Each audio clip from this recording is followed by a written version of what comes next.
புஸ்தகம் 5வது அதிகாரத்துக்கு நேராக நம்முடைய சிந்தைகளை திருப்பலாம். ஆமோஸ் தீர்க்கதரிசியின் புஸ்தகம் 5வது அதிகாரம். கடந்த புதிய வருஷத்தை கர்த்தர் நம்மோடு கூட பேசினது போல கர்த்தர் ஒரு பெரிய நியாய தீர்ப்பை தேவ ஜனத்தின் மீது எழுதும் பொழுது ஒரு கோதுமை மணியும் தரையில் விழாதபடிக்கு கர்த்தர் தம்முடைய ஜனங்களை பாதுகாக்கிறார் என்கிறதான ஒரு பெரிய வாக்குத்தத்த சத்தியத்தின் அடிப்படையில கர்த்தர் இந்த வருஷம் முழுவதும் நம்முடைய சபையை கர்த்தர் நடத்தி செல்வாராக. ஆமென். நாம் ஒவ்வொருவரும் கோதுமை மணிகளாக மாறும் பொழுது நிச்சயமாய் ஒரு கோதுமை மணியும் வேதத்திலே எழுதப்பட்டது போல ஒரு கோதுமை மணியும் கீழே விழுவதே இல்லை. கர்த்தர் அதை அனுமதிப்பதுமே இல்லை. தேவன் நியாய தீர்ப்புக்கு என்று சொல்லி தம்முடைய தூதர்களை அனுப்பும் பொழுது அவர்களுக்கு கொடுக்கப்படுகிற மிகப்பெரியதான ஒரு கட்டளை என்னவென்றால் பதரையை அக்கினியிலே எரித்து கோதுமைகளை களஞ்சியத்திலே சேர்க்கும்படிதான் கர்த்தர் தம்முடைய தூதர்களுக்கு கட்டளையிடுகிறார். அப்படி நம் ஒவ்வொருவரும் கோதுமை மணிகளாக மாறும்படிதான் கர்த்தர் நம்மை அழைத்திருக்கிறார். அதைதான் ஆமோஸ் தீர்க்கதரிசியின் புஸ்தகத்தின் மூலமாக ஆண்டவராகிய தேவன் அந்த இஸ்ரவேல் ஜனங்களுக்கு அழிவு வருவதற்கு முன்பதாக தேவன் ஒரு பெரிய தீர்க்க தரிசன வார்த்தையாக இந்த ஆமோஸ் தீர்க்க தரிசன புஸ்தகத்தை அவர் எழுதி கொடுக்கிறார் இஸ்ரவேலுடைய ஜனங்களுக்கு. இந்த ஆமோஸ் 5வது அதிகாரத்தை எல்லாம் வாசித்து வந்திருப்பேன் என்று சொல்லி நினைக்கிறேன். அது நிச்சயமாக இந்த வசனத்தை அல்லது சத்தியத்தை புரிந்து கொள்வதற்கு மிகவும் எளிதானதாக காணப்படும். இவன் 4வது வசனத்தில் இருந்து 6வது வசனம் வரை வாசிக்கிறாமா? ஆமோஸ் தீர்க்கதரிசியின் புஸ்தகம் 5வது அதிகாரம் 4வது வசனத்தில் இருந்து 6வது வசனம் வரை. கர்த்தர் இஸ்ரவேல் வம்சத்தாருக்கு சொல்லுகிறது என்னவென்றால் என்னை தேடுங்கள், என்னை தேடுங்கள், அப்பொழுது பிழைப்பீர்கள். பெத்தேலை தேடாதேயுங்கள், கில்காலிலும் சேராதேயுங்கள், பெயர்செபாவுக்கும் போகாதேயுங்கள். ஏனென்றால் சிறையிருப்பாகவும் பெத்தேல் பாழான ஸ்தலமாகவும் போகும். கர்த்தரை தேடுங்கள், அப்பொழுது பிழைப்பீர்கள். இல்லாவிட்டால் பெத்தேலில் இருக்கிற ஒருவராகிலும் அவிக்கப்படாத அக்கினி யோசேப்பின் வீட்டில் பற்றி அதை பட்சிக்கும். பாருங்க, பெத்தேலில் இருக்கிற ஒருவராலும் அவிக்கப்படாத அக்கினி, பெண்ணோச்சினா மார்க் பண்ணிக்கீங்க, அவிக்கப்படாத ஒரு அக்கினி யோசேப்பினுடைய வீட்டில பற்றி அதை பட்சிக்கும். ஆமென். நீங்க ஆண்டவராகிய தேவன் ஆமோஸ் தீர்க்கதரிசி கொடுத்த தீர்க்க தரிசனத்தினுடைய அந்த வெளிப்பாட்டின்படி இங்கே அழகான ஒரு சத்தியத்தை அந்த இஸ்ரவேல் ஜனங்கள் எழுதுகிறார். என்ன எழுதுறாங்கன்னா, கர்த்தரை தேடுங்கள், அப்பொழுது பிழைப்பீர்கள். சொல்லுங்க, கர்த்தரை தேடுங்கள், அப்பொழுது பிழைப்பீர்கள். ஆண்டவர் சபைக்கு என்ன சொல்றாருன்னா, பிழைக்கும்படி கர்த்தரை தேடுங்கள். சொல்லுங்க, பிழைக்கும்படி கர்த்தரை தேடுங்கள். இந்த கடைசி காலத்துல இந்த 2026வது வருஷத்தை ஆரம்பித்திருக்கிற நாம் போகிற பாதைகளில் எல்லாம் நாம் பிழைத்திருக்கும்படி, ஆவியில, ஆத்துமாவில, சரீரத்தில பிழைத்திருக்கும்படி நாம் யாரை தேட வேண்டும் என்றால் கர்த்தரை தேடும்படி ஆண்டவர் நம்மை அழைக்கிறார். அல்லேலூயா. ஆமோஸ் தீர்க்கதரிசியை வைத்து இந்த இஸ்ரவேல் ஜனத்துக்கு ஆண்டவர் இந்த வசனத்தை அல்லது சத்தியத்தை எழுதுவதற்கு மிக முக்கியமான காரணம் ஒன்று இருக்கிறது. என்ன காரணம் அப்படின்னா, அந்த 2வது வசனத்தை வாசிங்க. 5வது அதிகாரம் 2வது வசனம். இஸ்ரவேல் என்னும் கன்னிகை விழுந்தால் அவள் இனி ஒருபொழுதும் எழுந்திருக்க மாட்டாள், தன் தேசத்தில் விழுந்து கிடக்கிறாள், எடுப்பார் இல்லை. இஸ்ரவேல் தேசத்தை ஆமோஸ் தீர்க்கதரிசி தன்னுடைய தரிசனங்களை காணும் பொழுது அது ஒரு கன்னிகை எப்படி உணர்வற்று கீழே விழுந்து கிடக்கிறது போல அவர் அந்த இஸ்ரவேல் ஜனமாகிய அந்த தேவனுடைய ஜனம் உணர்வற்ற ஜனமாய் எழும்ப முடியாமல் அப்படியே கீழே விழுந்து கிடக்கிற ஒரு தரிசனத்தை ஆமோஸ் தீர்க்கதரிசி பார்க்கிறார். இஸ்ரவேல் ஜனத்தை குறித்து ஆண்டவர் பேசும் பொழுது அந்த இஸ்ரவேல் ஜனங்கள் தான் முன்பதாக வைக்கும் பொழுது அவள் ஒரு கன்னிகையாக காண்பிக்கப்படுகிறார். யாரு? இஸ்ரவேல் தேசம் ஒரு கன்னிகையாக காணப்படுகிறது. அப்படி போல கர்த்தர் தம்முடைய சபையை எப்படியாக மாற்றியிருக்கிறார்? ஒரு மணவாட்டியாக, அலங்கரிக்கப்பட்ட மணவாட்டியாக, ஒரு கன்னிகையாக தான் கர்த்தர் நினைக்கிறார், பார்த்து கொண்டிருக்கிறார். ஒவ்வொரு நாளும் கர்த்தர் தம்முடைய வசனத்தின் மூலமாக மெய்யான நீதியிலையும் பரிசுத்தத்திலையும் கர்த்தர் நம்மை ஒவ்வொரு நாளும் அலங்கரிக்கிறார். அப்படி அலங்கரித்த தேவன் தம்முடைய தீர்க்கதரிசி மூலமாக ஆமோஸ் தீர்க்கதரிசிக்கு கர்த்தருடைய வசனத்தை வைத்து தீர்க்க தரிசனத்தை வெளிப்பாடுகளை வெளிப்படுத்தும் போது ஒரு பெரிய ஒரு பிக்சர் காண்பிக்கப்படுது. என்னன்னா, யார் கீழே விழுந்திருக்கிறான் பாத்தீங்கன்னா, இஸ்ரவேல் கீழே விழுந்திருக்கிறான். இப்ப இஸ்ரவேல் கன்னியினால எழும்ப முடியாது. இப்ப எல்லாரும் என்ன நினைச்சிட்டாங்கன்னா, இஸ்ரவேலுடைய வாழ்க்கை முடிந்து விட்டது, அவள் அடிமைதனத்துக்கு கொண்டு போகப்பட்டாள். அவள் அக்கிரமத்தின் நிமித்தினால, பாவத்தின் மிகுந்தனால. இப்ப இஸ்ரவேல் என்ற கன்னிகை இந்த காலகட்டத்துல சபைகளை கொஞ்சம் ஆராய்ந்து பார்த்தோம் அப்படின்னா, சபையில எப்படி இருக்குதுன்னா, சத்தியம் இல்லாம மூர்ச்சையற்று போயிருக்கிறார்கள். சத்திய வசனம் இல்லாம, தேவனுடைய வார்த்தை இல்லாம, வசனம் இல்லாம, எப்படி ஆமோஸ் தீர்க்கதரிசி பார்க்கும் பொழுது அந்த இஸ்ரவேல் கன்னிகை உணர்வற்றவளாய், எழும்ப முடியாம, பலன் இல்லாம, பலவீனப்பட்டவளாய் எப்படி கீழே விழுந்திருக்கிறாளோ அப்படிப்பட்ட ஒரு காட்சியை தான் இன்றைக்கு ஆவிக்குரிய சபைகள் சுமந்து கொண்டிருக்கிறது என்பதை இந்த வேத வசனத்தின் அடிப்படையிலே நாம் பார்க்க முடியும். ஹல்லேலூயா. அப்படி தேவன் நம்முடைய சபையை பார்க்கும் பொழுது, எஸ்தாஸ் பெண்டிகோஸ்த தமிழ் திருச்சபையை பார்க்கும் பொழுது அவர் எப்படிப்பட்ட கன்னிகையாக கர்த்தர் நம்மை பார்க்கிறார் என்பதை தான் கர்த்தர் நமக்கு காண்பிக்க போகிறார். ஹல்லேலூயா. நம்ம எல்லாரும் யாரா இருக்கணும்? நல்ல புத்தி உள்ள கன்னிகையாக இருக்கும்படி கர்த்தர் அழைத்திருக்கிறார். எப்படி கூடாது? புத்தி இல்லாத கன்னிகையாக அல்ல, நாம எல்லாரும் யாராக மாற்றப்பட வேண்டும்? புத்தி உள்ள கன்னிகையாக.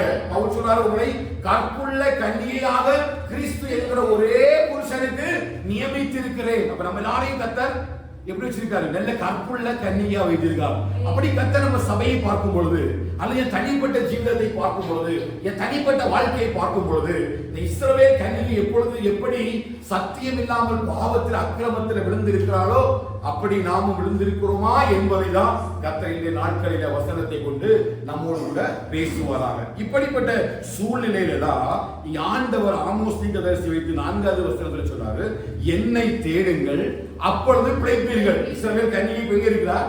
கீழே விழுந்திருக்கிறார். எதனால? பாவத்தின் நிமித்தம், அக்கிரமத்தின் நிமித்தம், அநியாயத்தின் நிமித்தமாக அவர் கீழே விழுந்து விட்டார். பரிசுத்தமாக எழும்பி சத்துருக்களுக்கு எதிராக நின்று யுத்தம் செய்யும்படி அழைக்கப்பட்டவர் தான் யாரு? இந்த இஸ்ரவேலின் கன்னிகை. இது அவளை குறித்து எழுதும் பொழுது, காண்டாமிருகத்துக்கு ஒத்த பலன், சிங்கத்தை போல படுத்திருப்பார்கள், பால சிங்கத்தை போல எழும்பி இஸ்ரவேல் கன்னிகையாக யுத்தம் பண்ண வேண்டிய சபை இன்றைக்கு சத்தியம் இல்லாமல் உணர்வற்றதாக உலகத்தினுடைய சகல விதமான காரியங்களிலும் ஈடுபட்டதுனால இன்றைக்கு சபை எப்படி படுத்து கிடக்குதுன்னா, எழும்ப முடியாதபடிக்கு கிளமான ஒரு நதியை போல, ஒரு சிங்கத்தை போல படுத்த படுக்கையாகவே கிடக்குது. இதை ஆமோஸ் தீர்க்கதரிசி பார்க்கும் பொழுதுதான் சொல்றாரு, கர்த்தர் தம்முடைய ஜனங்களுக்கு சொல்கிறார், நீ அப்படி படுக்கும்படி அழைக்கப்பட்டவள் அல்ல, நீ பால சிங்கம். நீ எழுப்பி ஓடும்படி கர்த்தர் அழைத்திருக்கிறார். உன்னை அதிசயங்களை அற்புதங்களை கண்டு உன்னை வழி நடத்தி வந்த தேவன் நிச்சயமாக உன்னை என்ன பண்றாரு? உன்னை எதிரிகளுக்கு மேல யுத்தம் செய்ய வைத்து, யுத்தம் கர்த்தருடையது என்று சொல்லி யுத்தத்தின் மத்தியில ஜெயத்தை அருளும்படிதான் கர்த்தர் இஸ்ரவேலின் கன்னிகையாகிய நம்மை அழைத்திருக்கிறார். ஆனா இஸ்ரவேல் கன்னிகை எப்படி இருக்கிறார்? கீழே விழுந்து கிடக்கிறார். அவருடைய அடுத்த 3வது வசனத்தை வாசிங்க. நகரத்திலிருந்து புறப்பட்ட 1000 பேரில் 100 பேரும், 1000 பேரில் 100 பேரும், 100 பேரில் 10 பேரும், 100 பேரில் 10 பேரும் இஸ்ரவேல் வம்சத்தாருக்கு மீந்திருப்பார்கள். இஸ்ரவேல் வம்சத்தாருக்கு மீந்திருப்பார்கள். யுத்தம் செய்வதற்கு இப்ப இஸ்ரவேல் கன்னிகையினுடைய பலம் எப்படிதான் இருக்குது? 1000 பேர் யுத்தத்துக்கு போனா அது எத்தனை பேர் தான் மிஞ்சுவாங்க? 100 பேர் தான் மிஞ்சுவாங்க. ஒரு காலகட்டத்துல இஸ்ரவேலுக்கு ஒருவன் தன் நாவை அசைக்க கூடாதபடிக்கு கர்த்தர் அப்படிப்பட்ட பெரிய யுத்தத்தை தம்முடைய ராஜாக்களை வைத்து, நியாயாதிபதிகளை வைத்து, தீர்க்கதரிசிகளை வைத்து இந்த ஜனத்தை வனாந்திரத்தில் வழி நடத்தி வரும் பொழுது இந்த இஸ்ரவேலுக்கு ஒரு மந்திரவாதம் இல்லை, குறி சொல்வதில்லை என்று சொல்லி சகல அற்புதங்களையும் அதிசயங்களை தந்து வழி நடத்தி வந்த ஜனம்தான் இந்த இஸ்ரவேல் ஜனம். ஆனா இன்னைக்கு இஸ்ரவேல் ஜனம், இந்த இஸ்ரவேல் என்ற கன்னிகை யுத்தத்துக்கு எழுப்பி போவாள் என்று சொன்னால் 1000 பேர் யுத்தத்துக்கு போனா எத்தனை பேர் தான் மிஞ்சுவாங்க? 100 பேர் தான் மிஞ்சுவாங்க. 100 பேர் யுத்தத்துக்கு போனா 10 பேர் தான் மிஞ்சுவாங்க. இப்ப அவளை யுத்தம் செய்வதற்கு கூட வேலை இல்லை. அதான் அந்த சபையை பார்த்து அப்படிதான் சொல்றாரு, இன்னைக்கு சத்துருவோடு யுத்தம் பண்ணுவதற்கு சபையில் என்ன இல்லை? பலன் இல்லை. சத்தியத்துக்கு எதிராக சத்துரு சில சூழ்ச்சிகளை கொண்டு வரும் பொழுது, உலகத்துக்குரிய சில காரியங்களை சபைக்குள்ள கொண்டு வரும் பொழுது, இன்னைக்கு சத்தியத்துக்குள்ள நிலைத்து நின்று அந்த சத்தியத்திற்காக போராடும்படியாக இன்னைக்கு சரியான சத்தியவான்கள் சபைக்குள்ள இல்லை. ஹல்லேலூயா. சபை எப்படி யுத்தம் பண்ணணும்? உலகத்துக்கு எதிர்த்து யுத்தம் பண்ணணும். உலகத்தில் உள்ள கிரியைகளுக்கு எதிர்த்து யுத்தம் பண்ணணும். உலகத்தில் உள்ள அசுத்தங்களுக்கு விலகி ஓடணும். உலகத்தில் உள்ள எல்லா விதமான கிரியைகளுக்கு நம்ம விலக்கி பாதுகாத்துக் கொள்ளணும். இந்த உலகத்துடைய வேஷம் தரிக்க கூடாது. சபைக்குள்ள அரசியல் வரக்கூடாது. சபைக்குள்ள உலகத்துக்குரிய எந்த காரியங்களும் வரக்கூடாது. ஆனா இன்னைக்கு சபை என்ன ஒரு கன்னிகை, இஸ்ரவேல் என்ற கன்னிகை, ஆவிக்குரிய இஸ்ரவேல் என்ற கன்னிகை எப்படி இருக்கிறது பாத்தீங்கன்னா, சத்தியம் இல்லாதவளாய் யுத்தத்தில் ஜெயம் எடுக்க கூடாதபடிக்கு தளர்ந்து போயிட்டார். இப்ப சத்தியம் ஜெயிக்குதா உலகம் ஜெயிக்குதான்னு கேட்டா இங்க சபைக்குள்ள எது ஜெயிக்குது? உலகம் ஜெயிக்குது. அதான் சொல்றாரு 1000 பேர் போனா 100 பேர் தான் மிஞ்சுறாங்க. 1000 விசுவாசி இருக்கக்கூடிய இடத்துல எத்தனை பேர் தான் சத்தியத்துல நிக்கிறாங்க? 100 பேர் தான். 100 பேர் இருக்கக்கூடிய இடத்துல 10 பேர் தான் நிக்கிறாங்க. எதிர்த்து போரிடுவதற்கு பலன் இல்லை. ஏன்னா இஸ்ரவேல் கன்னிகை உலகத்தோடு கூட இணைக்கப்பட்டதுனால அந்த காண்டாமிருகத்துக்கு ஒத்த பலனை இழந்து என்னை ஒன்றும் முடியாமல் படுத்திருக்கிறாள். ஹல்லேலூயா. அப்படி ஒன்று வாழ்வதற்கு கர்த்தர் நம்மை அழைக்கவில்லை. கர்த்தர் நம்முடைய சபை எப்படி அழைக்கிறார் என்று சொன்னால் காண்டாமிருகத்துக்கு ஒத்த பலனை நமக்கு தந்திருக்கிறார். நீங்க சிங்கத்தை போல எழும்பணும், பால சிங்கத்தை போல கர்ச்சிக்கணும். சத்துரு நமக்கு விரோதமாக எதிர்த்து வரும்போது அவனுக்கு எதிரிட்டு போராடி உலகத்தினுடைய அசுத்தங்களுக்கு தப்பி விலகி தேவனுடைய ராஜ்யத்துக்குரிய நல்ல பரிசுத்தமுள்ள மனவாட்டியாக மாறுவதற்கு யுத்தம் செய்ய வேண்டும். காலம் கடைசியாகிறது. கர்த்தர் நம்மை யுத்தத்தில் அழைக்கிறார். யுத்தம் கர்த்தருடையது. சத்தியத்தில் நின்று யாரெல்லாம் யுத்தம் பண்ணுவார்களோ அத்தனை பேர் வீழ்ந்திருப்பார்கள். அந்த 1000 பேர்ல நம்ம 100 பேரா மாறுவோம். ஹல்லேலூயா. அந்த 100 பேர்ல நம்ம 10 பேரா மாறுவோம். நம்ம 100 பேரா வேண்டாம், 90 பேர் போகட்டும். இந்த 10ல ஒரு ஆளா சத்தியத்துக்காக கடைசி வரை நான் இருப்பேன். என்ன சொல்றீங்க? சத்தியத்திற்காக நானும் என் குடும்பமும் இப்போ எல்லா தலையில கை வச்சு சொல்ல பார்க்கலாம். நானும் என் குடும்பமும் சத்தியத்திற்காக உயிரோடு இருக்கு நாளும் இருப்போம். நானும் என் குடும்பமும் சத்திய வசனத்திற்காக உயிரோடு இருக்கிற நாளும் இருப்போம். ஹல்லேலூயா. அதற்காக தான் கர்த்தர் அழைத்திருக்கிறார். புரியுது. இதுதான் இஸ்ரவேல் கன்னிகையினுடைய எதிர்பார்ப்பு. ஆனா இப்ப எப்படி இருக்கிறான்னா விழுந்து போய் கிடக்கிறார். அடுத்தது 5வது வசனத்தை வாசிங்க. பெத்தேலை தேடாதீர்கள், கில்காலை சேராதீர்கள், போகாதீர்கள். ஏனென்றால் கில்கால் சிறையிருப்பாகவும் பெத்தேல் பாழான ஸ்தலமாகும் போது. பெத்தேல் எந்த இடம்? அப்பத்தின் வீடு, தேவனுடைய ஆலயம். கில்கால் எந்த இடம்? முதலாக இஸ்ரவேலர்கள் எகிப்து தேசத்தில் வந்து பாளையம் இறங்கின இடம் கில்கால். கில்கால்ல வந்து நினைச்சாங்க பாளையம் இறங்குறாங்க.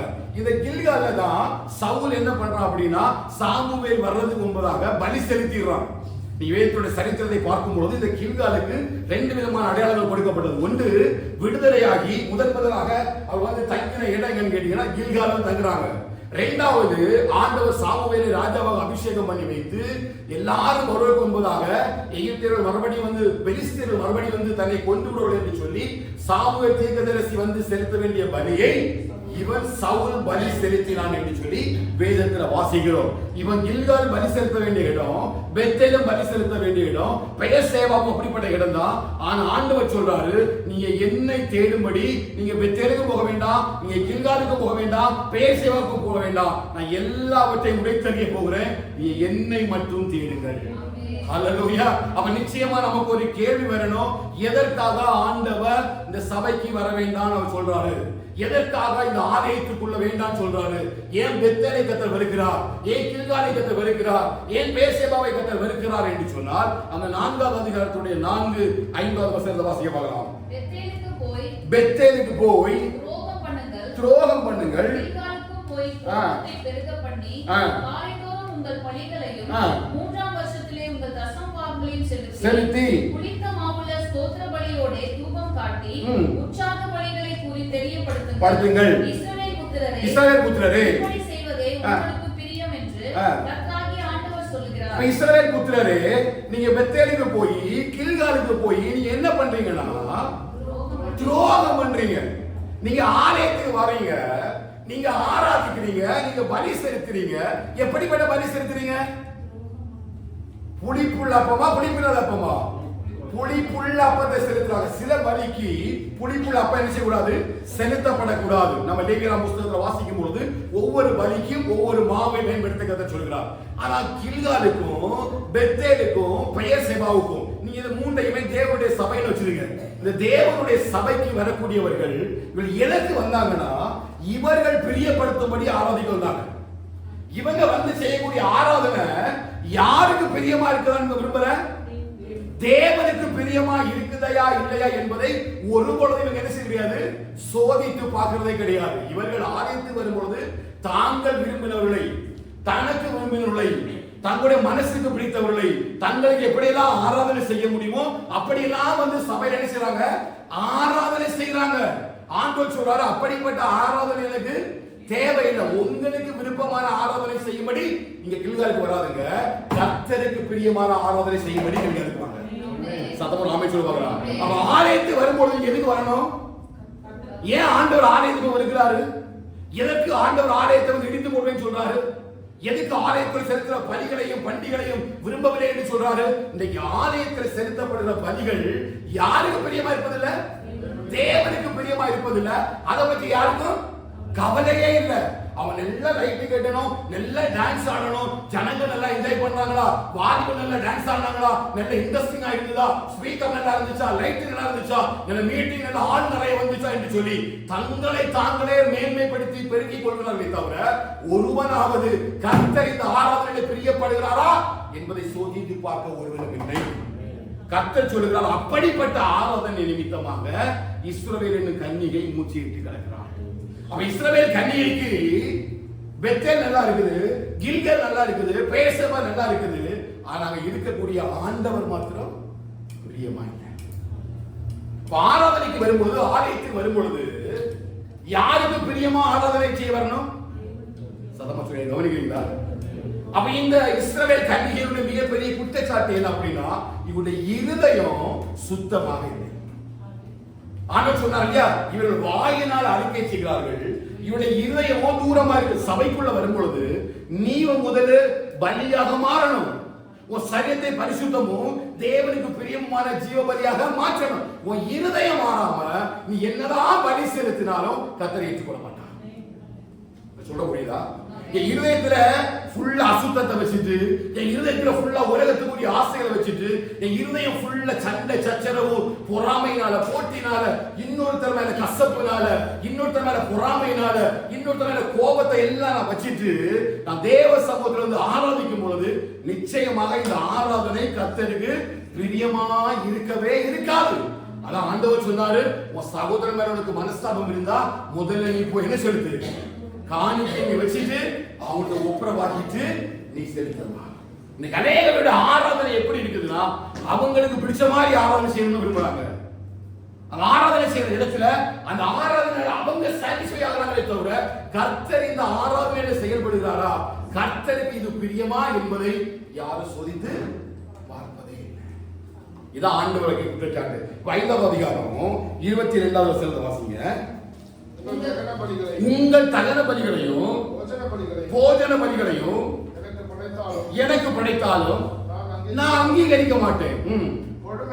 கொழுமையான ஸ்தோத்திர பலிகளையும் பண்ணி கொழுமையான மிருகத்துடைய கொழுப்பை எடுத்துட்டு வந்து யாருக்கு படைக்கிறார்? ஆண்டவருக்கு படைக்கிறார். உன் பலியை பார்த்தா பயங்கரமா இருக்குது. பணம் செலவு பண்ணி நல்ல காணிக்கை கொடுத்து எவ்வளவு தேவனுக்கு கொடுக்க முடியுமோ அவ்வளவு எல்லாவற்றை நீ கொடுத்து நீ பெரிய பெரிய பலியை கொடுத்து நீங்க வச்சாலும் உன் வாழ்க்கை மாறாம இந்த பலியை கர்த்தர் ஏற்றுக்கொள்வதே இல்லை. ஹல்லேலூயா. எலியா பலிபீடத்தை செப்பனிட்டு தேவ சமூகத்தில் வேண்டிக் கொண்ட பொழுது அந்த பலிபீடத்தில் தேவ அக்கினி வந்தது. அதே பலிபீடத்தை தான் பாகால் தீர்க்கதரிசிகள் பயன்படுத்தினாங்க. என்ன பண்ணாங்க? சத்தம் போட்டாங்க, நல்ல கூக்குரல் போட்டாங்க, நல்ல உயர்ந்தவர்களான எல்லா விதமான மிருகங்களை கொண்டு வந்து அங்கே பலி செலுத்தப்படி வைத்தார்கள். ஆனால் வேத வசனத்தின்படி ஒரு பலி செலுத்தப்படும் முன்பாக நம்மளோட வாழ்க்கை மாறணுங்க. பலி செலுத்துறவருடைய வாழ்க்கையில மாற்றம் இருக்கணும். என் இருதயம் பரிசுத்தம் இல்லாம நான் எவ்வளவு பெரிய பலியை கொண்டு வச்சாலும் அது ஏற்றுக்கொள்ளப்படாது. நம்மை நாமே ஏமாற்றிக் கொண்டிருக்கிறோம். அப்ப பலி செலுத்த வரும்போதாக இஸ்ரவேல் கன்னிகை என்று அழைக்கப்படுகிற ஆவிக்குரிய இஸ்ரவேலாகிய சபை முதல்ல எதை பார்க்கணும்னா, நாம் பலி செலுத்த ஆலயத்துக்கு வந்து முன்னாடி தேவ சமூகத்தில் என்ன சோதித்து பார்க்கணும். ஹல்லேலூயா. நான் செலுத்த போகிற பலியில கர்த்தர் பிரியமா இருக்கிறாரா? நான் செலுத்த போகிற பலியில கர்த்தர் பிரியமா இருக்கிறாரா? இப்ப யாருக்கும் கர்த்தர் பிரியமா இருக்கிறாரா இல்லையா என்பது கவலையே இல்லை. சபைகளுக்கெல்லாம் பெரிய காரியம். ஜனங்கள் பிரியப்படுறாங்களா? பவுல் எழுதுறாரு, நம் மனுஷருக்கு பிரியமா இருக்கிறதாக பார்வைக்கு ஊழியம் செய்யாமல் கர்த்தருக்கு என்று சொல்லி கபடமில்லாத இருதயத்தோடு ஊழியம் செய்வோம். நான் மனுஷனை பிரியப்படுத்தும்படி அழைக்கப்படல. சபைக்குள்ள இருக்கிற நீங்க பிரியப்படணும், நீங்க என்ன ஏற்றுக்கொள்ளணும் என்று சொல்லி நான் ஊழியம் செய்வேன் என்று சொன்னால் அது சரியான ஊழியம் அல்ல. கர்த்தர் இந்த ஊழியத்தை மகிமைப்பட மாட்டார். நான் எவ்வளவுதான் வசனம் பேசினாலும், எவ்வளவுதான் கத்தினாலும் கதறினாலும், ஒருவேளை நீங்க ஏற்றுக்கொண்டாலும் கர்த்தர் இந்த பலி மேல பிரியமா இருக்க மாட்டார். அதான் சொல்றாரு, கொழுமையான இருக்கிறதே கொழுமையானதை நீ கொண்டுதாலும் சரி, நீ ஆவேல போல பலி செலுத்தும் பொழுது நல்ல கொழுமையானதும் தரை ஈச்சுகளில் முதன்மையான ஆட்டுக்குட்டியை எடுத்துட்டு வந்து பலிபீடத்துல வச்சு பலி செலுத்தினாலும் சரி, நீ உன் சகோதரனோடு கூட ஒப்புரவாக விட்டால், உன் இருதயம் சீர்படாவிட்டால் இந்த பலி ஏற்றுக்கொள்ளப்பட மாட்டாங்க. அதான் கர்த்தர் சபைகளுக்கு சொல்கிற காரியம். அப்போ ஒரு சபையா நம்ம பலி செலுத்த வரக்கூடிய நேரத்துல ஒவ்வொருவரும் நம்ம என்ன செய்யணும், சோதித்து பார்க்கணும். ஆண்டு சொல்றாரு, பலிபீடத்தை தேடாத, சபையை தேடாத, கில்கால பார்க்காத, பெத்தேலை பார்க்காத, பெயர் சேவை பார்க்காத, ஒண்ணும் பார்க்காத, நீ என்னை தேடு. என்னை தேடுகிறவர்கள் கண்டடைகிறார்கள். ஹல்லேலூயா. கர்த்தரை தேடுடைய இருதயம் மகிழும், கர்த்தரை தேடுடைய இருதயம் வாழும். எப்படி வாழும், எப்படி மகிழும்? முழு மனதோடு, முழு ஆத்மாவோடும், முழு உள்ளத்தோடும், முழு பலத்தோடு யார் ஒருவன் கர்த்தரை தேடுகிறானோ அவனுடைய இருதயம் மகிழும், அவனுடைய இருதயம் வாழும். ஒரு பொய்யான ஆராதனைக்காக எங்கே போவார், இங்கே வராது. ஒரு பொய்யான ஆராதனை, இருதயத்துல கசப்பை வச்சுட்டு, பாடுகளை வச்சுட்டு, இருதயத்துல எல்லா அக்கிரமத்தை வச்சுட்டு வராங்க. ஒப்புரவாகுங்க, ஒப்புரவாக வேண்டிய இடத்துல ஒப்புரவாகுங்க. யார் இடத்துல மன்னிப்பு கேட்கணுமோ மன்னிப்பு கேளுங்க, யார் இடத்துல தாழ்மை செய்யணுமோ தாழ்மை செய்யுங்க. ஏன்னா நீங்க எவ்வளவு பெரிய பலியை கொண்டு நீங்க பலி செலுத்தினாலும் இந்த பலியில அக்கினி வரவே செய்யாது. ஹல்லேலூயா. நீ பலியை விரும்புவதில்லை, காணிக்கையை விரும்புவதில்லை, அவர் கீழ்ப்படுதலை விரும்புகிறார். ஹல்லேலூயா. இதெல்லாம் ஜனங்கள் ஆமோஸுக்கு இதை காண்பிக்கும் பொழுது ஆமோஸ் ரொம்ப வேதனைப்படுறாரு. ஆண்டவரே இது எப்படி சாத்தியமாகும்? அப்ப அது முந்தின வசனம் வாசிங்க, 21வது வசனம் வாசிங்க. உங்கள் பண்டிகைகளை பகைத்து வெறுக்கிறேன், பிரியமே இல்லை. 23 வாசிக்கா.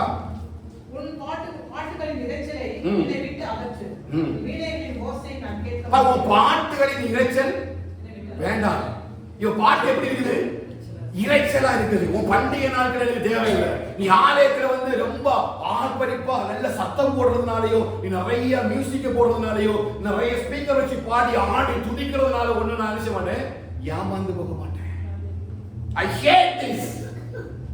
அதான் சொல்றாரு, பகிரங்கமா சொல்றாரு. தீர்க்கதரிசி சொல்றாரு, நான் இதை வெறுக்கிறேன்.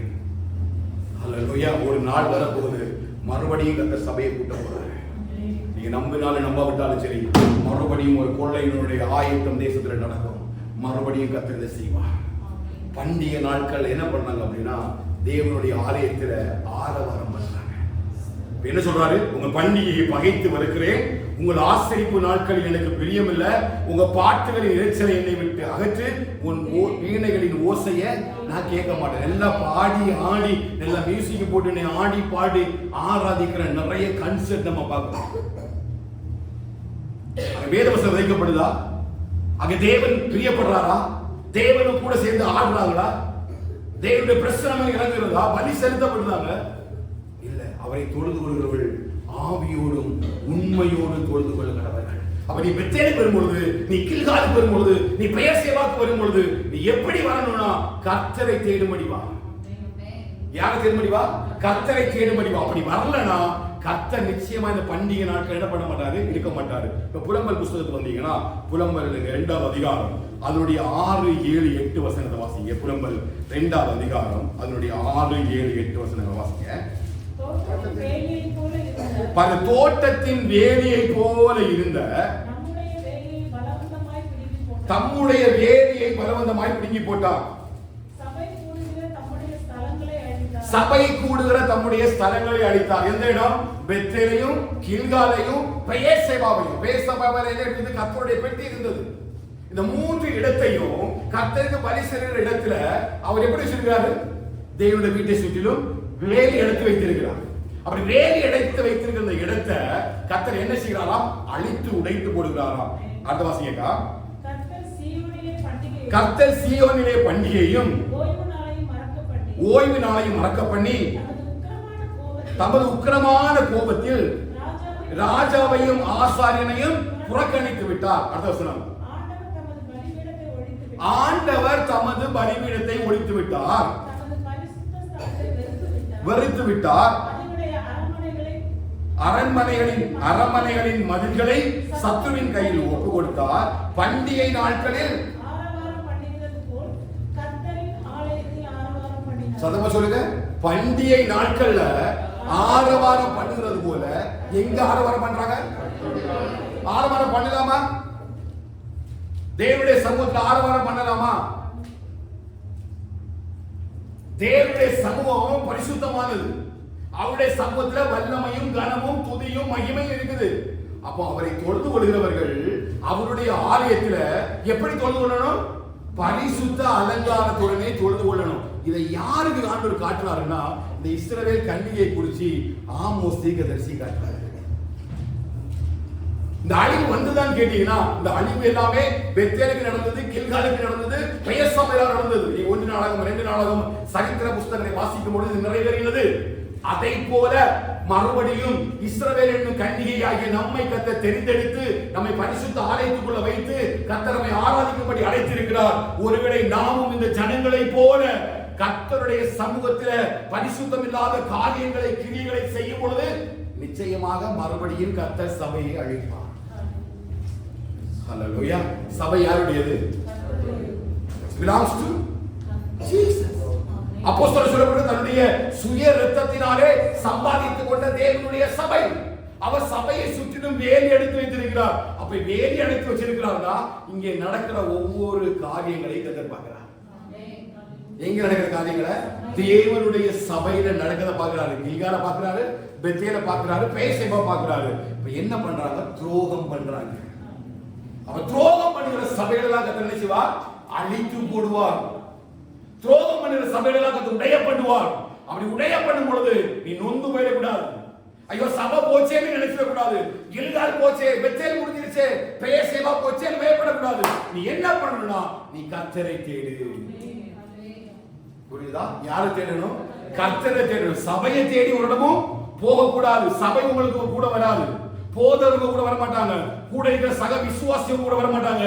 நீங்க மட்டும் ஃபேஸ் டு ஃபேஸ் தேவ சமூகத்தில் நியாய தீர்ப்பு நிற்கும் பொழுது நம்ம வாசித்தோம் இல்லையா? அவிக்கப்படாத ஒரு அக்கினியாகிய நியாய தீர்ப்பை தேவன் சபைக்குள்ளே விளங்கப்படும் பொழுது face to face you have to stand in front of the presence of God for the judgment. நியாய தீர்ப்புக்காக தேவ சமூகத்தில் நாம் ஒவ்வொருவரும் தனித்தனியா போய் நிற்கணும். தனித்தனியா போய் நிற்கணும். நான் கில்கால ஆராதிச்சேன், நான் பெத்தேல் ஆராதிச்சேன், நான் பேசேபாவை ஆராதிச்சேன், நான் கொழுமையான மிருகங்களுடைய கொழுப்பை கொண்டு ஆராதிச்சேன், பண்டிகள் ஆராதிச்சேன், நல்ல வீணைகளை மீட்டினேன், நல்ல மியூசிக் கன்சர்ட் நடத்தினேன். நோ. ஹல்லேலூயா. அவரை ஆராதிக்கிறவர்கள் பரிசுத்த அலங்காரத்துடனே அவரை ஆராதிக்கிறார்கள். அவரை தொழுது கொள்கிறவர்கள் ஆவியோடு உண்மையோடு தொழுது கொள்ளட்டும். அந்த பலியை செலுத்துவதற்கு முன்பதாக நம்ம ஒவ்வொரு நாளும் ஆராதனைக்கு மட்டுமல்ல, வீடுகள்ல நம்ம ஜெபிக்கும் பொழுது, வீடுகள்ல நம்ம மோஸ்ட்லி நம்ம என்ன பண்ணுவோம்? வீட்டுல ஜெபிக்கும் பொழுது குடும்பத்தோட உட்கார்ந்து ஜெபிப்போம் இல்லையா? நிறைய கணவன் மனைவி சண்டை போட்டுட்டே அடிச்சுவாங்க. ஜெபி நம்ம ஒரு நம்ம வெள்ளாசம் மாட்டோம், சண்டை போட மாட்டோம். நார்மலா பொதுவா சொல்றேன். ஒரு சபைக்கு சொல்லும் பொழுது கணவன் மனைவி சண்டை போட்டுட்டு ஜெபிப்பாங்க. மனைவி ஒரு பக்கம் இருக்கும், கணவன் ஒரு பக்கம் இருக்கும், பிள்ளைகள் ஒரு பக்கம் இருக்கும். இந்த பலியில கர்த்தருக்கு இறங்குமா? எத்தனை குடும்ப ஜெபம் பண்ணாலும் நினைச்சாது. அப்ப எல்லா இடத்திலையும் எப்பொழுதெல்லாம் நம்ம பலி செலுத்துறோமோ அந்த பலிகள்ல யாரு பிரியமா இருக்கணும் பாத்தீங்கன்னா கர்த்தருக்கு பிரியமா இருக்குதா அப்படின்னு பார்க்கணும். அப்படி பார்க்கும்போதுதான் இஸ்ரவேல் கன்னிகையுடைய வாழ்க்கையில அந்த பிரியம் இல்லை. அதனால ஆண்டவர் சொல்றாரு, உன்னுடைய ஒரு சத்தம், வீணைகளின் சத்தமும் வேண்டாம், உன் பண்டிகையின் ஆர்வம் வேற வேண்டாம், ஒரு காரியமும் நான் ஏற்றுக்கொள்ள விரும்பவே இல்லை. என்னன்னா உன் இருதயம் சுத்தமா இல்லை. ஆமென். எது புத்தியுள்ள ஆராதனை? என் சரீரத்தை பரிசுத்தமும் தேவனுக்கு பிரியமுமான. அப்போ எப்படி இருக்கணும் பலி? நான் செலுத்த போற பலி எப்படி இருக்கணும்? பிரியமா இருக்குதா? பிரியமான ஒரு பலிய நம்ம இந்த ஆலயத்துல செலுத்துறோமா? நீ ஆராதனை இருக்கும் பொழுது ஒரு நிமிஷம் உங்க கண்ணை மூடி யோசித்து பாருங்க. நீங்க செலுத்தக்கூடிய பலியில கர்த்தர் பிரியமா இருக்கிறாங்க. உங்க இருதய சுத்தத்தோட, யார் மீது கசப்பு இல்லாம இல்லையா? நம்ம திருவிருந்து கூட எடுக்கிறோம். இல்லையா? நம்மை நாமே சோதித்து ஆராய்ந்து அறிந்து கொள்ள கடவோம் அப்படின்னு சொல்லப்பட்டது இல்லையா? எந்த மனுஷனும் தன்னைத்தானே சோதித்தறிந்து இந்த பாத்திரத்தில் பானம் பண்ண கடவன், அபாத்திரமாய் புசிக்கிறவன் ரத்தத்தை குறித்தோ சரீரத்தை குறித்தோ குற்றம் உள்ளவனுமாய் இருப்பான். அவன் நம்முடைய பானம் பண்ணுகிற ரத்தம், தேவனுடைய சரீரம், நம்ம செலுத்துகிற பலி, இதெல்லாம் சும்மா இல்ல. சர்ச் ஏதோ சும்மா நம்ம ஆராதனைக்கு வர்றோம், இங்க சபையில உட்கார்ந்து இருக்கிறோம், என் இருதயம் எங்கேயோ இருக்குது, நான் வேத வாசிக்கிறேன், நான் செபிக்கிறேன், அப்படி போறேன். You are cheating yourself. உங்களையே நீங்க ஏமாத்திக் கொள்றீங்க. சத்திய வசனம் என்ன சொல்றீமா? நம்ம ஆராதனைக்கு வந்து செலுத்துகிற பலி கர்த்தருக்கு பிரியமா இருக்கிறதா என்பதை சோதித்து அறிந்து செலுத்தும்படி கர்த்தர் சபை அழைக்கிறார். ஹல்லேலூயா. இந்த 2026ல ஒரு நாள் கூட ஒரு நபர், நம்ம இங்க இருக்கிற ஒருவர் கூட நம்மளோட பலி கர்த்தருக்கு பிரியமா இடாம இருந்திருக்கிறார். கவனமா இருங்க. கர்த்தர் கவனிக்கிறார். நீங்க டெய்லி நீங்க வெள்ளிக்கிழமை ஆராதனைக்கு வாரதுனாலயோ, நீங்க சபை அட்டெண்ட் பண்றதுனாலயோ, நீங்க வேத வாசிக்கிறதுனால எல்லாம் நடந்துன்னு நினைக்காதுங்க. இல்ல, கர்த்தர் முதல்ல உன் பலியை பார்க்கிறார். உன் பலி எப்படிப்பட்ட பலி? அது துரோகம் செய்தார்கள் என்று சொல்லி ஆமோஸ்ல வாசிக்கிறோம் இல்லையா? கில்கால போய் துரோகம் பண்றாங்க. புளிப்பில்லாத அப்பத்தை செலுத்த வேண்டிய இடத்துல எதை பண்றாங்க? புளிப்புள்ள சொல்றாங்க.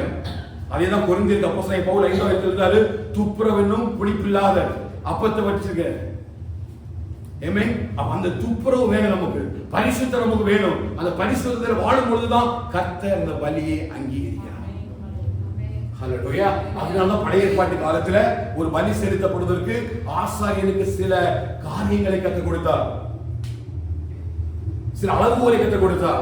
அவர் எப்படிப்பட்ட உடை தரிக்க வேண்டும், எப்படி தேவ சமூகத்துக்குள்ள வரணும், எப்படி பலியை செலுத்த வேண்டும், பலி எப்படி பலியிடப்பட வேண்டும், எப்படிப்பட்டதான செயல்பாடுகள் நடக்க வேண்டும் என்று சொல்லி ஆசாரியனுக்கு கொடுக்கப்பட்ட நோக்கமே என்ன அப்படின்னா பரிசுத்தம். இங்க பரிசுத்தம் உள்ள தேவன் வாசம் பண்ணுகிறார். ஹல்லேலூயா. சபைகளில பரிசுத்தமான பலி செலுத்தப்படுகிறார். எல்லா அசிங்கமும் எங்க நடக்குது? பலிபீடத்தில் நடக்குது. ஆட்டம் பாட்டம் சகலமும் இந்த பலிபீடத்தில் நடக்குது. தேவன் பார்க்கவில்லை என்று நினைக்கிறார்கள். சத்தியத்தை பொய்யாக மாற்றி ஜீன்ஸ் பேண்ட் டி-ஷர்ட் போட்டுட்டு தலைமுடியை நெல்ல விரிச்சு போட்டுட்டு முக்காலே வேண்டாம் எப்படி வேணாலும் ஆராதிக்கிறாங்க என்று சொல்லி வேதத்துக்கு புறம்பாக இன்னைக்கு ஆராதிக்க துணை கூட்டம் இருக்கு. வேதம் தெளிவா சொல்றது, ஆண்களுடைய பெண்கள் தரிக்கலாகாது. இருக்குதா இல்லையா? ஆண்களுடைய உடையை பெண்கள் தரிக்கிறார்கள். முழுசுமே பெண் பிள்ளைகள் எதை தரிசிக்கிறாங்க இன்னைக்கு பலிபீடத்துல? ஏன் தெரியுமா? இன்னும் வேதம் வாசிக்கிறவங்க. முடியின் ஓரத்தை வெட்டாதுங்க. எகிப்தியருடைய தெய்வங்களை போல இது உங்களுக்கு அழகானதல்ல. இஸ்ரவேலுக்கு கருமையானது. முடியை எப்படி வெட்டுறது, தாடியின் ஓரங்களுக்கு ஒதுக்குறது, இது நமக்குரியது அல்ல. நீ ஆவிக்குரிய இஸ்ரவேலனாய் கர்த்தர் பரிசுத்தராய் இருக்கிறது போல நீயும் பரிசுத்தராய் இருக்கும்படி கர்த்தர் அழைத்திருக்கிறார். நீ உலகத்துக்கு முன்னாடி நிற்கிறதுக்கு அல்ல, நீ ராஜாக்கு முன்னாடி நிற்கிறதுக்கு அல்ல, உலகத்தில் உள்ள பெரிய பிரபுக்களுக்கு முன்னாடி இருக்கும்படி கர்த்தர் அழைக்கவில்லை. நீங்களும் நானும் ஒரு பரிசுத்தம் உள்ள தேவனுக்கு முன்பதாக பரிசுத்த சந்ததியாக நாம் அழைக்கப்பட்டிருக்கிறோம். எப்படி பண்ணிக்கணும்? பரிசுத்த சந்ததியாக. என் உடை, என் நடை, என் அலங்காரம் எல்லாத்தையும் வேதம் எனக்கு தெளிவாக கற்றுத் தருகிறது. சிலர் அதை ஏற்றுக்கொள்வதில்லை. பழைய ஏற்பாட்டு காலம் என்று விட்டு விட்டார்கள். புதிய ஏற்பாட்டில் ஒன்னே ஒண்ணுதான், இயேசு கிறிஸ்து மூலமா ரட்சிப்பு நமக்கு கிடைச்சது. மற்றபடி நானும் நீ எனக்கு தந்த பிள்ளைகளும் இஸ்ரவேலுடைய சாட்சிகளும் அடையாளங்கள். என்ன சாட்சி? எனக்கு தகுதியான வஸ்திரம் வேதம் சொல்லுது. தேவ பக்தியோட ஏற்றபடி நான் உடுக்கணும், நடக்கணும். என் உடை, என் நடை எல்லாம் தேவ பக்தியை வெளியே காண்பிக்கணும். அப்படி செலுத்தும்படி தான் கர்த்தர் நினைச்சிருக்காரு. ஹல்லேலூயா. அவன் பலி செலுத்த இங்க ஸ்டேஜுக்கு வரதா இருந்தாலும் சரி, பலி செலுத்தப்படும் நம்மை தாழ்த்துறதா இருந்தாலும் சரி, அவன் இந்த இடத்துக்கு என்று சொல்லி ஒரு பெரிய ஒரு பரிசுத்தத்தை கர்த்தர் வச்சிருக்காரு. ஹல்லேலூயா. இன்றைக்கு வரை ஒரு செய்தி முடிக்கிறதுக்கு முன்னாடி எனக்கு ரொம்ப நடுக்கமா தான் இருக்கும். நான் எவ்வளவுதான் ஆண்டுகிட்ட பேசலாம், இன்னைக்கு நான் ஒண்ணுமே எழுத வைக்கல. எனக்கே பயமா இருந்தது என்ன பேச போறாரு. ஆனா சில நேரங்கள் நிறைய எழுத வைக்கிறாரு, சில நேரங்கள் அப்பவே பேசுறாரு. அப்படி ஒரு பேசும்போது முடிகிறது வரையிலும் எனக்கு பயமா தான் இருக்கிறது. கர்த்தரை சோதித்து தருகிறார். எவனுக்கு அதிகம் கொடுக்கப்படுகிறதோ அவனுக்கு அநேக கேட்கப்படும், அநேக அடிகள் உண்டு. அநேக அடிகளுக்கு பாத்திரவான்கள் ஆகிறார் என்பதாக அறிந்து அநேக பேர் போதகர்கள் ஆகாதிருப்பீர்களாக வேதம் அழைக்கிறது. ஏன்னா பலி செலுத்தப்படுவது ரொம்ப முக்கியங்க. ஒரு சர்வ வல்லமையுள்ள தேவனுக்கு, வானத்தையும் பூமியை படைத்த அந்த தேவாதி தேவனுக்கு ஒரு பலி செலுத்தப்படுவதற்கு எவ்வளவு ஆயத்தமா நம்ம வரணும் என்கிறத வேதம் காண்பிக்கிறார். உலக பொருள் நம்ம பார்க்காம இருக்கலாம். உலக ஜனங்கள் ஒருவேளை வேறமாதிரி சொல்லலாம், இவனுக்கு சரியா உடை கொடுக்க தெரியல, இவன் ட்ரெண்டியா இல்ல. இவன் சரியா ட்ரெஸ் பண்ணல, இவன் சரியா மேக்கப் பண்ணல, இவன் சரியா எதுவுமே பண்ணலன்னு சொல்லிட்டு உலகம் வந்து ஒருவேளை வேற மாதிரி பேசலாம். ஆனா கர்த்தருடைய பார்வையில உன் பலி பிரியமா இருக்குதா? கர்த்தரோட பார்க்கிறார், பிரியமா இருக்குதா? உலகம் உன்னை எப்படி பார்க்கட்டும்? நீ உலகத்துக்காக அழைக்கப்படல. உலகத்தோட ஜனங்கள் மனுக்கும்படி கர்த்தர் அழைக்கல. யாருக்காக அழைச்சிருக்கிறாரு? You want to stand in front of God. அவரை போல அவர் இப்படியா முடியும் வெட்டி இப்படி தாடி வச்சு இப்படி நடக்கிறாரு. இயேசு இப்படி முடி வளர்த்து இப்படி தாடி வெட்டி நடக்கிறாரு. அவர் பரிசுத்தராய் இருக்கிறது போல நாமும் பரிசுத்தராய் இருக்கணும். இதான் இஸ்ரவேல் கண்ணியை விழுந்து போற காரணம். ஆண்டவர் சொல்றாரு, உன் பலியை தேடி ஒண்ணு வரல. Hallelujah. Obedience is better than sacrifice. கீழ்ப்படிதல் தான் முக்கியம். நீ எவ்வளவு பலியை கொண்டு வந்தாலும் கர்த்தர் விரும்பல. நீ தேடு. எப்படி தேடுனா முழு இதயத்தோடும் முழு உள்ளத்தோடும் தேடு. முதல்ல உன் இருதயத்தில் உள்ள சிந்தைகளை வச்சு மாற்றுவதற்கு என்ன செய்கிறார்? கர்த்தர் நம்மை அழைக்கிறார். பாருங்க 24 ஆமோஸ் 5:24 வாசிங்க.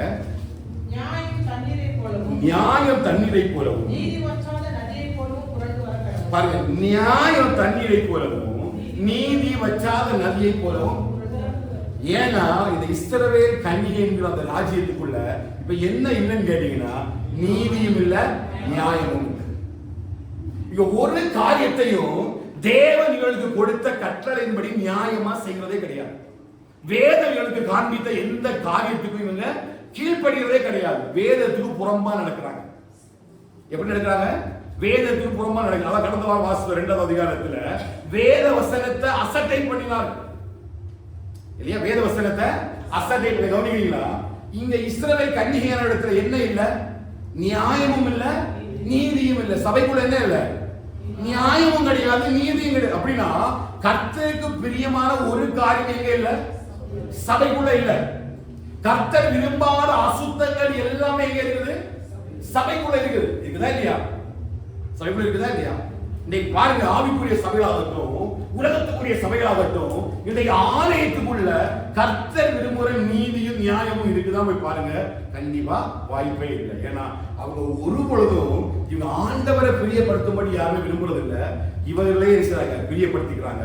போதகர் வந்து ஜனங்களை பிரியப்படுத்துறாரு, ஜனங்கள் போதகருக்கு பிரியமா நடக்கிறாங்க. இவங்க எல்லாம் சேர்ந்து சின்ன ஒரு அரசியல் பண்ணி கூட்டமா சேர்ந்து ஏதோ ஒரு கடமைக்கான ஒரு ஆராதனை நடக்குதே தவிர கர்த்தர் விரும்புகிற நீதியும் நியாயமும் அங்கே காணப்படவில்லை. ஆனா ஆண்டவர் ஜனங்களுக்கு தெளிவாக லேவியராம புஸ்தகம் 8ஆம் எல்லாம் எப்படி நடக்க வேண்டும் என்பதையும் எழுதி கொடுத்தார். அதற்கும் காரணம் இருக்குது.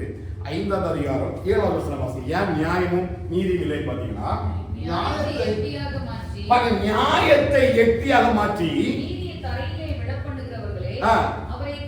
பாருங்க, நியாயமும் இல்லை நீதியும் இல்லை. யாருன்னா இஸ்ரவேல் என்கிற கன்னிகை இடத்துல ஆண்டவர் ஒரு நியாயத்தை வச்சுதான் இந்த உலகத்துல அவங்கள எகிப்து தேசத்திலிருந்து பிரித்து கொண்டு வந்து எகிப்து தேசத்தில் நடந்த பாதைகள் எல்லாவற்றையும் விலக்கி புதிய அடையாளத்தை கொடுத்து இவனுக்கு ஒரு நியாயமான காரியத்தை கொடுக்கிறார், ஒரு நீதி வைக்கிறார். நம்ம அப்படியே வச்சிருக்காரு. நமக்கு ஒரு நீதி தந்தார். என்ன நீதி? மெய்யான நீதியை தந்தார், ஒரு பரிசுத்தத்தை தந்தார். நம்ம நியாயமா நடக்காம அநியாயமா நடக்கிறோம். நம்ம எதற்கு அழைத்திருக்கிறார்? பரிசுத்தத்திலும் மெய்யான நீதியிலும் வாழும்படி கர்த்தர் அழைத்திருக்கிறார். ஆனா இந்த பரிசுத்தமும் இல்ல, இந்த மெய்யான நீதி இல்லாம ஆராதனை மட்டும் ஜெகஜோதியா நடக்குது. புரியுதா? புரியுதா? இப்படி நடக்கிற இடத்துல தான் ஆண்டவர் சொல்றாரு, ஒரு அக்கினி வரப்போகுது.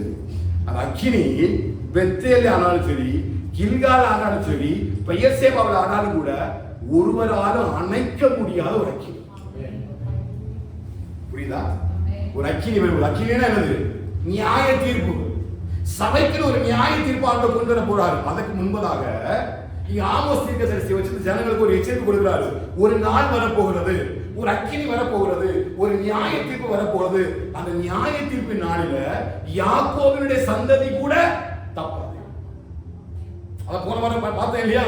தம்முடைய ஜனத்தை அந்த பாவம் உள்ள ராஜ்யத்தை போறவங்க நினைச்சிட மாட்டாரு, அழித்து போட மாட்டாரு, சல்லடையினால் சரித்தரிக்கிறார்.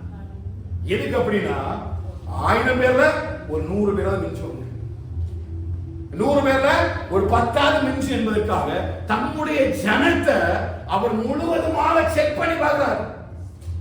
அப்படி பார்த்து பரிசுத்தப்படுத்தி அந்த ஜனத்தை நமக்கு என்று ஏற்படுத்துகிறார். புரிஞ்ச மட்டும் ஆமென் சொல்லுங்க. ஏன்னா கர்த்தரை தேடுதற்கு ஒரு எச்சரிப்பின் மணியை கர்த்தர் சபைக்குள் அடிக்கிறார். சத்தம் அடிக்கிறாரு, நீ பிழைக்கும்படி கர்த்தரை தேடுங்க. இவெல்லாம் நீ எப்படி தேடுங்க எனக்கு தெரியாது, உங்க ஆராதனை எப்படி எனக்கு தெரியாது, நீ எப்படி பெத்தேலுக்கு வந்தீங்க, கில்காலுக்கு வந்தீங்க, பேசியதாக வந்தீங்க தெரியாது. ஆனா தெளிவா ஆமோஸ் தீர்க்கதரிசியை வச்சு அந்த இஸ்ரவேலின் கன்னிகைக்கு சொன்ன அதே தீர்க்கதரிசனத்தை கர்த்தர் சபை மீது வைக்கிறார், நம்முடைய சபை மீது வைக்கிறார். ஆண்டவரை தேடுறவங்க உண்மையா தேடுங்க. ஹல்லேலூயா, உண்மையா தேடுங்க. உங்க பலி அவர் விரும்ப மாட்டார், உங்க காணிக்கை அவருக்கு தேவையில்லை, உங்களுடைய சப்போர்ட் அவருக்கு தேவையில்லை, உங்களுக்கு எதுவுமே எதிர்பார்க்கல. எதிர்பார்க்கணும் பரிசுத்தம், சுத்தமா பரிசுத்தம் வாழ்வாங்க. அதற்கான மனுஷர் உலகத்திலிருந்து பிரித்தெடுத்து அவருடைய ஜனமாக மாற்றி நம்மளை பரிசுத்தமாக கர்த்தர் வைத்திருக்கிறார். அப்படி பரிசுத்தமாய் வாழும்படி அழைக்கப்பட்ட நம்ம பார்த்துதான் கர்த்தர் சொல்கிறார், நீங்கள் பிழைக்கும்படி கர்த்தரை தேடுங்கள். நீதியையும் நியாயத்தையும் விட்டுறாங்க, பரிசுத்தத்தையும் இந்த மெய்யான நீதிமாய சாயலை விட்டுடுவாங்க. அது யாருக்குள்ள இருக்குன்னு கேட்டீங்கன்னா பரிசுத்தமா வாழ்வனுக்குள்ள இருக்கும். யாருக்குள்ள கர்த்தருடைய வார்த்தை இருக்குதோ அவனுக்குள்ள இருக்கிற எல்லாரும் கர்த்தரை தேட போறாங்க. கர்த்தருடைய ஆலயத்துக்கு போவோம் வாருங்கள் என்று அவர்களுக்கு சொன்ன பொழுது மனமகிழ்ச்சியாக இருக்குன்னு சொல்லி குடும்பம் குடும்பமா கூட்டம் கூட்டமா போறாங்க. பெரிய பெரிய சபையா பார்த்து போறாங்க, தங்களுக்கு பிடிச்ச இடத்துல போறாங்க, பிரியமான இடத்துல போய் ஆராதிக்க போறாங்க. ஆனா அந்த ஆராதனையில கர்த்தர் பிரியமா இருக்கிறார். இஸ்ரவேலின் கன்னிகையே சிந்தித்துக்கொள், கர்த்தர் உன் ஆராதனையில பிரியப்படுவார். உன் ஆராதனை கர்த்தர் பிரியப்படுற மாதிரி நம்முடைய ஆராதனை இருக்கா? கர்த்தர் என்ன செய்கிறார்? அழைக்கிறார். அல்லேலூயா. அந்த நீதியையும் நியாயத்தையும் தான் கர்த்தர் என்ன செய்கிறார்? அப்படி அழைக்கிறார். அதனாலதான் அந்த 3 காரியத்தையும் கர்த்தர் என்ன செய்கிறார்? அவங்களுக்கு சொல்லி அந்த நீதியின் நியாயத்தையும் மறுபடியும் இஸ்ரவேலின் கன்னிகை செய்யும் பொழுது, அவரை தேடும் பொழுது, அதாவது மறுபடியும் இந்த கன்னிகை ஆண்டவரை தேட ஆரம்பிக்கும் பொழுது நிச்சயமாக கர்த்தர் என்ன செய்கிறார்? ஒரு பெரிய ஒரு ஆசீர்வாதத்தை கர்த்தர் கொடுக்கிறார். அல்லேலூயா. இதை பவுல் விளக்கம் கொடுக்கும்போது அழகா சொல்றாரு, இந்த பிரபஞ்சத்துக்குரிய வேஷம் தெரியாதுங்க, உலகத்துக்குரிய வேஷம் தரிசித்து நீ சபைக்குள்ள வந்துருந்துட்டு ஆராதனை செலுத்தாத, அது ஃபுல்லா வேஸ்ட். நீ வர்றதுனால ஒண்ணும், நீ ஆராதனைனால ஒண்ணும், நீ கொழுத்த கண்டுக கொழுப்ப கொண்டு வச்சு இங்க ஆராதனை செலுத்துறதுனால ஒரு ஆராதனை என்ன செய்யாது, இங்க நடக்க போறதே கிடையாது. மனம் திரும்பும்படி கர்த்தர் அழைக்கிறார். இவ 4வது அதிகாரம் 12வது வசனத்தை வாசிங்க. ஆகையால் இஸ்ரவேலே இந்த பிரகாரமாக உனக்கு செய்வேன்.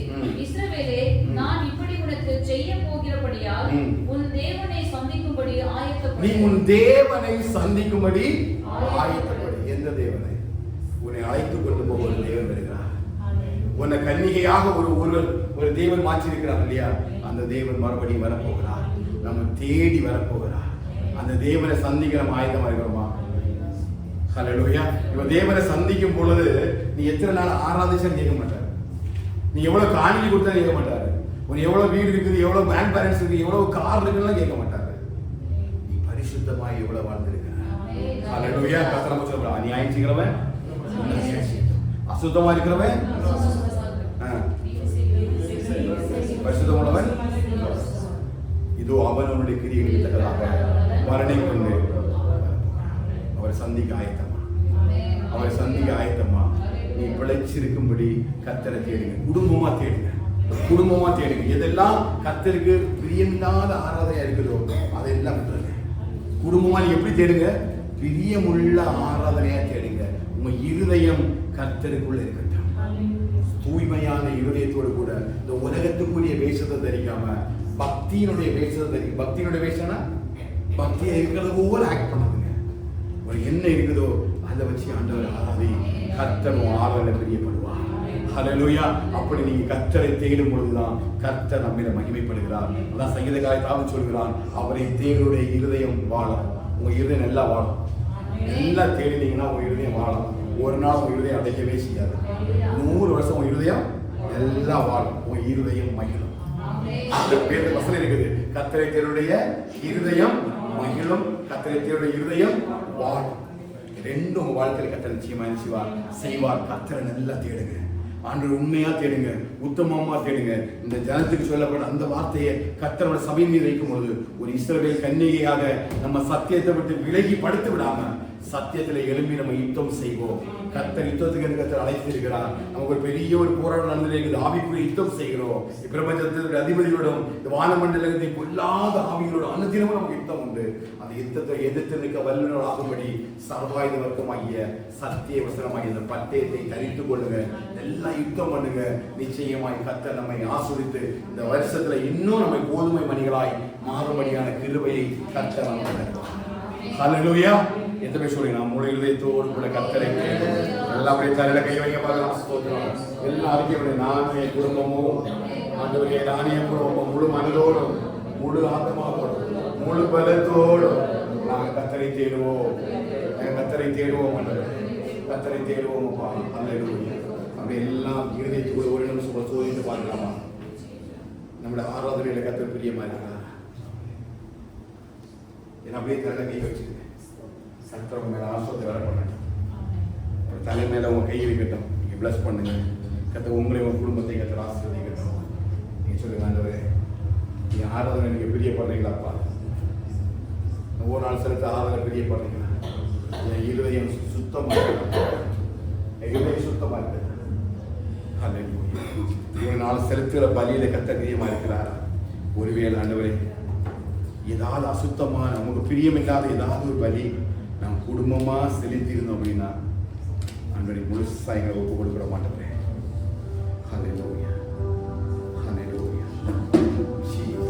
எல்லாரும் சொல்லுங்க, அப்படியே ஒப்பு கொடுத்து செம்மீங்க. வார்த்தை ஒப்பு கொடுங்க.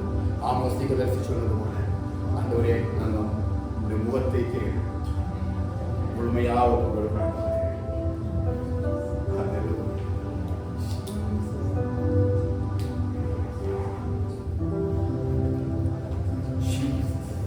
அப்படியே செவிங்க, அப்படியே செவிங்க. வசனத்தை வச்சு அப்படியே செவிங்க.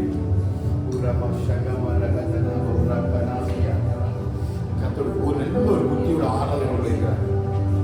ஆராதனை வைக்கிறார். அந்த ஆராதனை அக்கினி இறங்கிச்சுன்னா அந்த சகல கட்டுகளை முடிச்சு அந்த ஆராதனை எரிய கேட்டார். என் தேவனே என்னை கேட்டார்கள் என்று சொல்லுவோம். வானத்தில் ஒரு அக்கினியை பட்சி பெரிய ஒரு அக்கினி நம்முடைய குடும்பத்தின் மீது இறங்கி கர்த்தருக்கு பிரியமான ஒரு ஆராதனை உண்டு பண்ணுவார். கில்காலையோ வெற்றிலையோ நம்பியில்லை, கர்த்தர் நம்பி எந்த முகத்தை தேடுங்கள் என்று என் கர்த்தர் சொன்னதினாலே எந்த முகத்தை தேடுங்கள் என்று என் கர்த்தர் சொன்னதினாலே சமூகத்தை தேடுவேனே கூப்பிடும் என் சத்தம் கேட்டு தயவாக பதிலளித்தார். சமூகத்தை தேடுவேனே கூப்பிடும் என் சத்தம் கேட்டு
வேண்டும் உங்கள் ஆண்டவரே. இதெல்லாம் ஆசீர்வதிக்கப்பட்டவர்களை கை பிழைக்கும்படி கர்த்தரை தேடுங்கள்.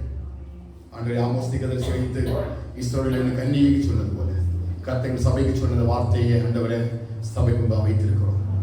ஆண்டவரே, நீங்க சொன்ன வார்த்தையை சபைக்கு சொல்லிக்கிற ஆண்டவரே, ஊழிய போட காரனுடைய வார்த்தையை கர்த்தர் விளங்க பண்ணுறவர்.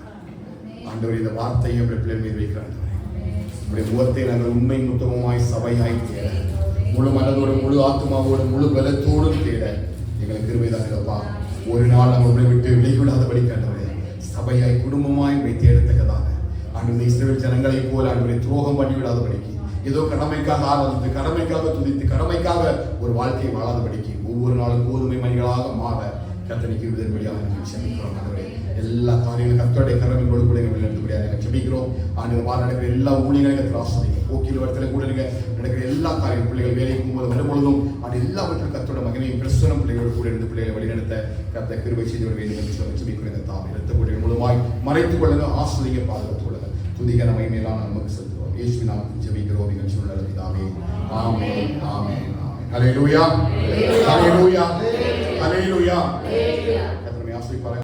ஆண்டவரே, இந்த வேலைக்காய் நன்றி தகப்பனே. இந்த நேரம் கர்த்தரை பாதுகாத்து இந்த புது வருஷத்திலும் பிள்ளைகளுக்கு ஆண்டவரே பரிசு பொருட்களை கொடுத்து அவருடைய கர்த்தருடைய வார்த்தையிலும் அன்றைய வசனத்திலும் உற்சாகப்படுத்தப்படி தந்திருக்கிறவர்களுக்காக ஸ்தோத்திரம்.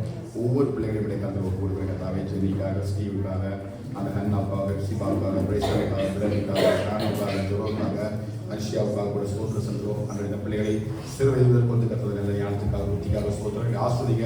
மென்மேலுடைய பிரிக்க பண்ணுங்க. எங்கள் பிள்ளைகள் எல்லா இடத்துலையும் ராஜாக்களாகவும் ராஜாத்திகளாக உயர்ந்து கத்த கிருபை செய்கிறாங்க. தாழ்த்துவதற்கு பணி துதிகள் நம்ம எல்லாம் செலுத்துவோம். இயேசு நாமத்தில் ஜெபிக்கிறோம் எங்கள் நல்ல பிதாவே. நான் சென்றோம். என் ஆத்துமாவே கர்த்தரை ஸ்தோத்திரி, என் முழுவதும் ஒரு சாந்தத்தை ஸ்தோத்திரி, என் ஆத்துமாவே கர்த்தரை ஸ்தோத்திரி, கர்த்தரை ஸ்தோத்திரி. ஆசீர்வாதம் நம்முடைய கர்த்தராகிய இயேசு கிருபையும் பிதாவாகிய தேவனுடைய பரிசுத்தத்தையும் ஸ்நேகமும் மீண்டும் மீண்டும் சதாகாலங்களிலும் ஆண்டவராகிய இயேசு கிறிஸ்துவின் சகல பரிசுத்தவான்களோடும் வழியோடும் இருப்பதாக. ஆமென், ஆமென், ஆமென். ஹல்லேலூயா, ஹல்லேலூயா, ஹல்லேலூயா. கர்த்தர் நம்மை ஆசீர்வதிப்பாராக.